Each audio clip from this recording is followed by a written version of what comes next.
Hi guys! May buntag sa inyong tanan. Sa itong araw na nga na ito is narbaho ko na yung aking mga garlic. So sobrang daming garlic na nabili ko doon sa Havi Kirwaka. Kailangan ko talaga siyang i-save guys. So ibababad natin ito sa olive oil para tumagal talaga siya and para kapag nagluto ako is mabilisan na lang. So yung mga balat niyan guys, of course itatapon natin yan sa maayos na basurahan, ilalagay natin yan sa bio waste para maging fertilizer siya pagdating ng araw and maging healthy yung ating mga tanim. So ito na nga yung garlic. Ito yung machine guys na binili ko doon sa store na pang chop-chop siya ng garlic guys kasi nakakapagod din kapag manual talaga na kutsilyo. Hindi man tayo chef na magaling maghiwa-hiwa and all. So mabuti na bumili ako nito guys kasi nga napabilis talaga yung aking trabaho. Yung jar na pinaglagyan ko ng garlic guys is nanggaling din yan doon sa ukay-ukay, sa Kirpis. So lalagay ko lang dyan lahat ng mga garlic. Tapos lalagyan siya ng olive oil. So, yung olive oil, yan yung binili ko doon sa Lidl. So, ang ginastos ko lang dyan talaga guys, parang libre na para sa akin yung garlic dyan. So, yung olive oil na lang yung binili ko talaga. Tapos, ito na rin yung ibang mga kamatis na nanggaling din sa Haviki. Nilagyan ko lang siya ng garlic. Tapos, nilagay sa oven. And nilagyan ko rin pala siya ng olive oil. Tapos, binake ko siya for 1.5 hours. Tapos, ayan, binlender ko na siya guys para maging pino talaga siya. Tapos, isi-save ko to para maging tomato sauce guys kapag gumagawa ako ng pasta. Itong mga kamatis pala guys is ilalagay ko siya sa freezer para tumagal talaga siya. So, ilalagay ko lang siya sa ziplock na bag kasi naubusan na ako ng mga containers guys na paglalagyan para meron talaga akong magamit na ganito. Alam nyo ba na every week, sobrang daming kamatis ang nagagamit ko guys or tomato sauce pang gawa ng pasta. Kasi dito sa bahay, madalas talaga kaming kumain ng pasta. Kasi nga, yun talaga yung isa sa pinakamabilis na pagkain na pwede ding gawin guys. And maramihan talaga na pwedeng magawa. Like yung mga spaghetti. Basta any kinds of pasta guys, gumagamit ako ng tomato sauce. Tapos, nilalagyan ko lang siya ng cream. Pero this time, hindi na talaga ako bumili ng tomato sauce sa store. Kasi nga, marami naman tayo nabibili doon sa Haviki. And pwede naman siyang ma-save. Tapos, gawin siyang tomato sauce sa bahay. Nakagawa ako ng 2 bags ng tomatoes, guys. So, ilalagay ko lang to sa freezer. Hindi ko siya yung sobrang pinuno talaga kasi hindi ito magkakasya kapag masyadong burot. So, ganito lang yung paggagawa ko.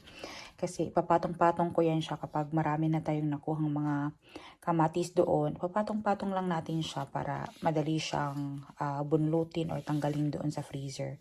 So, ilalagay ko muna to doon sa freezer para hindi siya masira.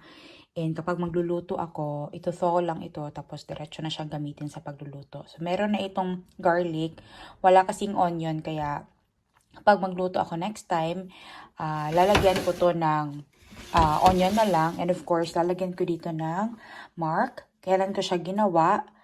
And kung ano yung halo nito guys, para alam ko next time kung ano na lang yung idadagdag. Yung mga gulay nga guys na nanggaling doon sa Haviki is hinugatan ko na rin. So ito na yung mga kales guys. The day after na nanggaling ito sa Haviki, nag-yellow na rin talaga yung kanyang color.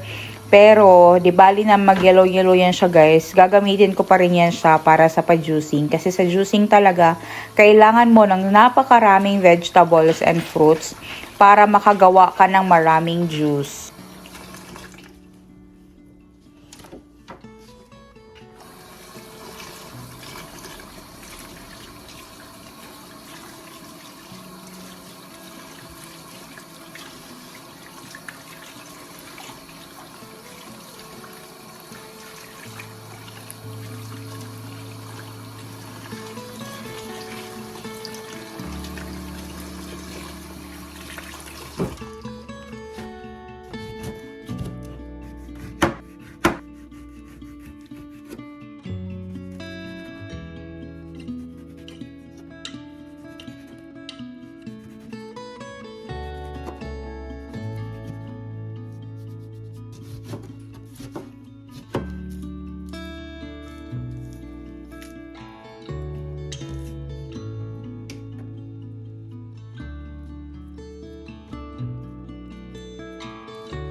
Gagawa na ako ng juice today, guys. So, ito na yung mga ingredients ng aking juicing. So, ito yung mga kales, yung mga nag-yellow-yellow. Okay lang yan siya, guys. Kasi, ang kukunin lang naman natin dyan is yung duga lang talaga ng kale.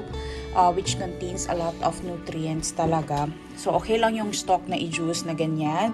Tapos, yung konting apples na meron tayo. Tapos, yung kiwi, guys, na nalata. Yan, ganyan siya. So, i-juice din natin. Binalatan ko siya. Tapos yung 2 lime, meron tayong ditong mga blood oranges, tapos yung lemon, tapos yung mga cucumbers, guys. So meron pang 4 na cucumber na titira sa next na naman na juicing yun. Tapos ito yung mint. So ito lahat ang i-juice natin today. And magbabaon din ako nito kasi ito na yung magiging dinner ko.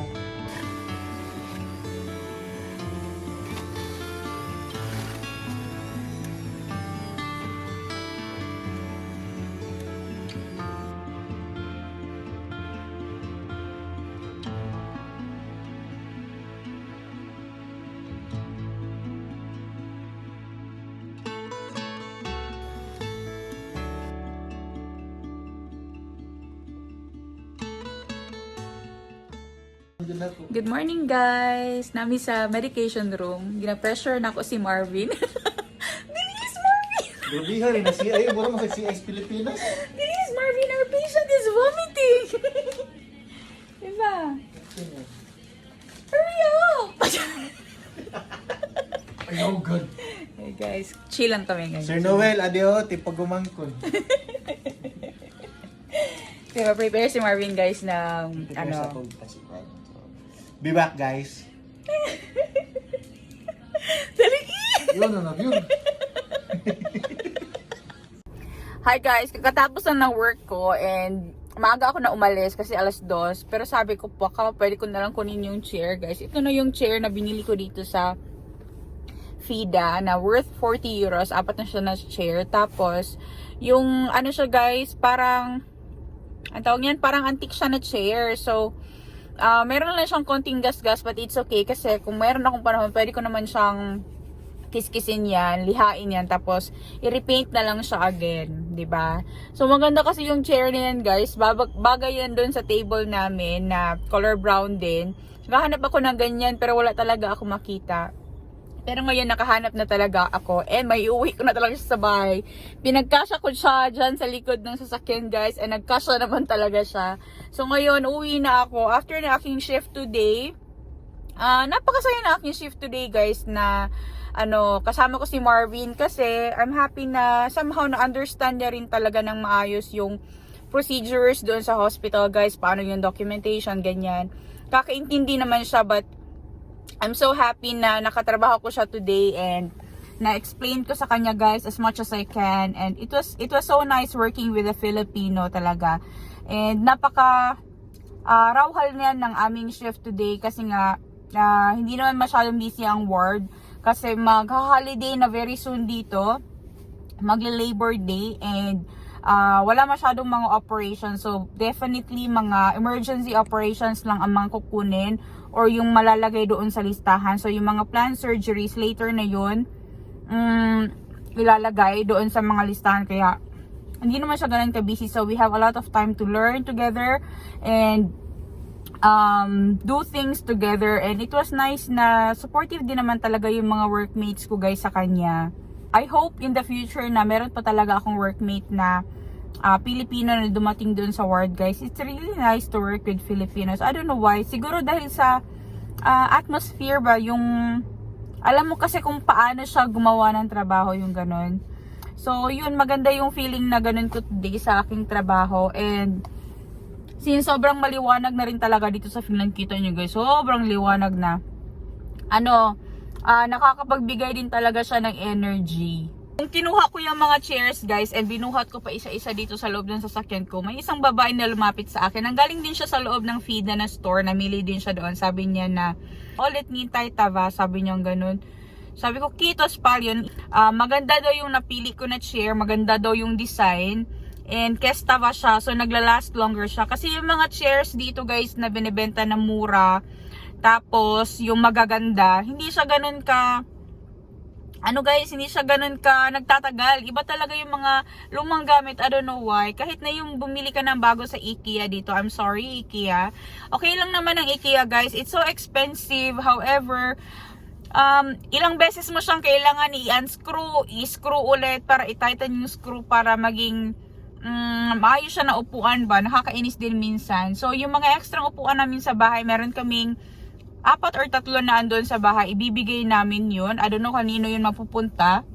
Wala kasi yung cover yung taas niya. Hindi na ako bumili ng cover na sa taas guys. Kasi palagi siyang nadudumihan. Lalo na kapag merong mga pagkain ganyan. So tela kasi yun.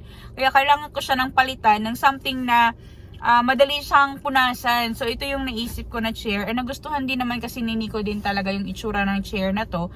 Kasi maganda siya guys. Yung ano siya, parang antik talaga yung itsura niya. Tapos yung design niya maganda din. Simple lang pero babagay siya doon sa table namin sa bahay. Hindi pa ako umuwi guys. Andito pa ako ngayon sa Bauhaus kasi titingin ako dito nung pot na gagamitin ko para sa mga tanim ko. Meron din sila mga citrus plants dito guys. Oh. Naalala nyo yung binili kong limonsito guys. Meron din sila dito oh. Kumquat. Ito meron din silang limonsito dito guys. Pero malaki na ito guys. Mahal siya. 17.45 siya guys. Ayan oh. Ang ganda tingnan. Pero yung binili ko guys, tag 5 euro lang yung doon sa Tokmani. 2 ang binili ko. Tapos, ang gagawin ko is, ililipat ko siya ng pot. Yung may clever way of watering the plants. Bibili ako nitong Orthex guys. Oh, kasi clever ito siya masyado. Yan, meron siyang, sa gitna niya guys, meron siyang ganits. Tapos, kapag nagsobra yung water niya, ayan o, yan sa picture. Pag nagsobra yung water niya, andun lang siya sa ilalim. So, hindi talaga masoak yung ugat niya, guys. So, kunwari, aalis kami ng bahay. Ilang araw. Diligan ko lang siya once. Tapos, meron na siyang reserve water doon sa ilalim. So, hindi talaga siya matutuyuan. So, ito yung gusto ko. And, this product as well. Oh, warag i-promote. This product is, ano siya, guys, Orthex siya. And, it's also made from recycled plastic. Diba? Napaka-environmental friendly nito. Tapos, swak din to sa atin guys na tamad magdilig ng tanim or palaging walang oras magdilig ng tanim. Gusto ko yung color gray nito ay doon sa kabila. Kunin natin. So, ito yung bibilhin natin guys. 2 ganito color gray. Gusto ko kasi yung mga color gray or yung color white or black. Ganun lang ang mga colors ko guys. Yan. So, itong 2 ang bibilhan natin. Kasi 2 yung aking lemon na nasa bahay. And since andito na tayo, titingin-tingin din tayo kung ano yung mga binibenta nila. Meron na silang mga display na mga hortensia guys. Oh, usually yung mga ganyang plants dito, binibenta yan kapag summer. Tapos ito naman is olives. Sobrang dami nilang olives. Tapos mga hanging plants din. Sobrang gaganda. Pero sobrang mahal.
Guys, na sila lubi guys. O, tag 2,000. Oh my God. Kamahal sa lubi. Tag 32.90. Mga 2,000 na nagya sa Pilipinas guys.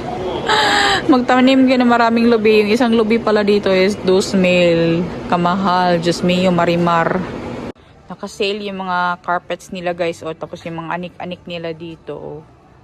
Ang gaganda. Gusto ko ito ba o? Pero ano may lalagay natin dyan guys?